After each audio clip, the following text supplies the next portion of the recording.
الحمدللہ رب العالمین والصلاة والسلام علی سید الانبیاء والمرسلین اما بعد فاعوذ باللہ من الشیطان الرجیم بسم اللہ الرحمن الرحیم۔ حضرات محترم، آج ہم آپ کے سامنے خودکشی کرنے والے کی سزا کے حوالے سے ایک تعارض کی تطبیق قائم کریں گے۔ چنانچہ حدیث پاک کا مفہوم ہے، حضور نبی کریم صلی اللہ علیہ وآلہ وسلم نے ارشاد فرمایا کہ جس شخص نے کسی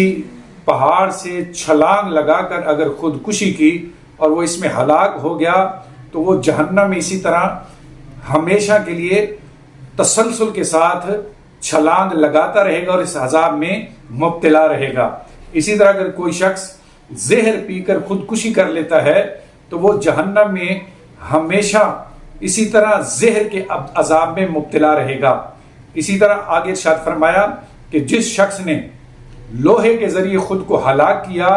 تو وہ جہنم میں ہمیشہ کے لیے اسی لوہے کے عذاب میں مبتلا رہے گا۔ اب اس حدیث پاک سے معلوم ہوا کہ جو آدمی خودکشی کرتا ہے تو وہ ہمیشہ ہمیشہ کے لیے جہنم میں اسی عذاب کے اندر مبتلا رہے گا کہ جس چیز کے ساتھ دنیا میں اس نے خودکشی اختیار کی تھی۔ جبکہ اس کے برعکس دوسری حدیث پاک جو حضرت جابر رضی اللہ تعالی عنہ سے مروی ہے فرماتے ہیں کہ حضور نبی کریم صلی اللہ علیہ وسلم نے جب مکہ سے مدینہ کی طرف ہجرت کی تو حضرت طفیل دوسی جو کہ حضور کے بعد مکہ سے مدینہ کی طرف ہجرت کے لیے نکلے تو ان کے ساتھ ایک قوم کے آدمی نے بھی مدینہ کی طرف ہجرت کی، اور راستے میں اس آدمی کو اتنی شدت کا مرض لاحق ہوا کہ اس مرض سے تنگ آ کر انہوں نے اپنی رگ کاٹ لی، جس سے خون کافی مقدار میں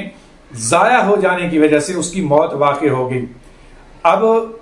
کچھ عرصے کے بعد حضرت طفیل دوسی نے اس کو خواب کے اندر دیکھا تو وہ بہت اچھی حالت میں تھے۔ حضور نبی کریم صلی اللہ علیہ وآلہ وسلم کی بارگاہ میں انہوں نے اس آدمی کا خواب بیان کیا تو نبی کریم صلی اللہ علیہ وآلہ وسلم نے فرمایا کہ اللہ رب العزت اس کی بخشش فرمائے۔ اب اس حدیث پاک سے معلوم ہوا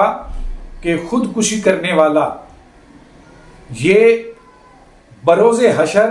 اللہ تعالیٰ اس کی مغفرت بھی فرما دے گا،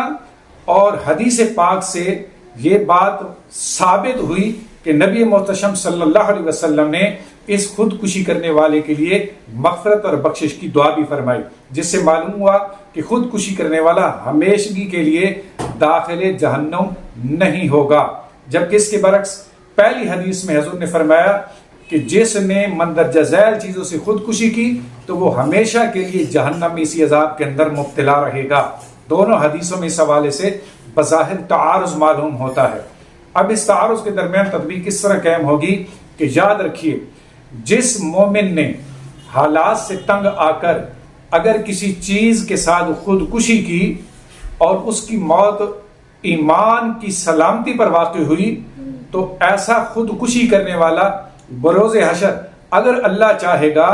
تو اس کو ایک مقررہ وقت تک عذاب میں مبتلا کرے گا، اور اس کے بعد پھر یہ عذاب سے نجات پا کر داخل جنت ہوگا۔ مطلب یہ کہ خودکشی کرنے والا مومن یہ ہمیشہ کے لیے داخل جہنم نہیں ہوگا بلکہ عذاب پا کر پھر داخل جنت ہوگا۔ اور جس حدیث پاک میں فرمایا کہ وہ ہمیشہ کے لیے داخل جہنم ہوگا، اس کا مطلب یہ ہے کہ اگر کوئی شخص یعنی کوئی مومن اگر خودکشی کو حلال تصور کر کے اگر خودکشی اختیار کرتا ہے تو اب چونکہ اس نے حرام فعل کو حلال سمجھا تو اس وجہ سے وہ دار اسلام سے خارج ہو گیا۔ اب جب وہ دار اسلام سے خارج ہوا تو ایسی صورت میں اب وہ ہمیشہ کے لیے جہنم کے عذاب کا حقدار بن گیا۔ ایک تو اس کا جواب یہ ہے، اور دوسرا جواب یہ ہے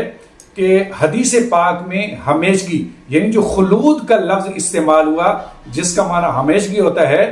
یہاں خلود اپنے حقیقی معنی میں مستعمل نہیں بلکہ خلود سے مراد یہاں طویل عذاب ہے۔ مطلب یہ کہ خودکشی کرنے والا مومن اگر حالت ایمان پر مر گیا